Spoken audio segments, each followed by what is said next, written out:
Umarangkada na ngayong araw ang taunang prosesyon ng Lakbayaw sa Tondo, Maynila bilang bahagi ng pagdiriwang ng kapistahan ng Tondo at pagbibigay pugay sa Santo Niño. Yan ang ulat ni Noel Talakay.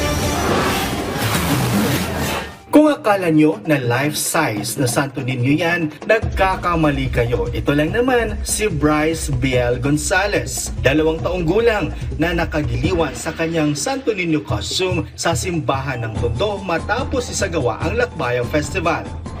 Favorite niya po kasi si Senyor Santo Niño po, tsaka lahat po ng mga pinapanood niya. Hindi po cartoons, puro mga Senyor Santo Niño, Nazareno.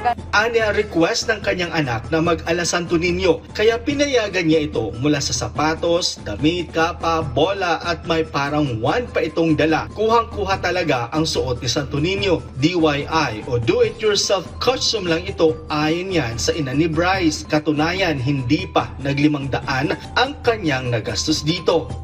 Tela po yung kapa niya, eto pong hat, tapos eto din po yung kahoy lang yan. Tsaka po yung sapatos niya po, ano lang po, pinaglumaan, tapos binalot ko lang po. DIY. Hindi lang sa costume, nagpasiklab si Bryce. Kahit yung chant ng Santo Niño, alam na alam niya. Senyor. At nag-fashion show pa.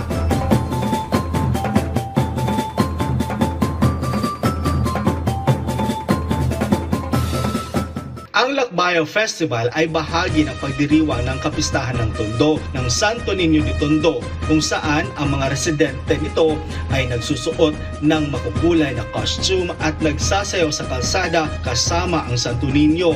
Ngayong taon, tumagal ng 4 na oras ang lakbayaw. Ayon sa Manila Police, nagsimula ang lakbayaw pasado alas 8 ng umaga at natapos ng alas 11 ng umaga. Aabot sa 118 pulis ang i-deploy para magbigay gabay at maging mapayapa ang pagdiriwang ng kapistahan.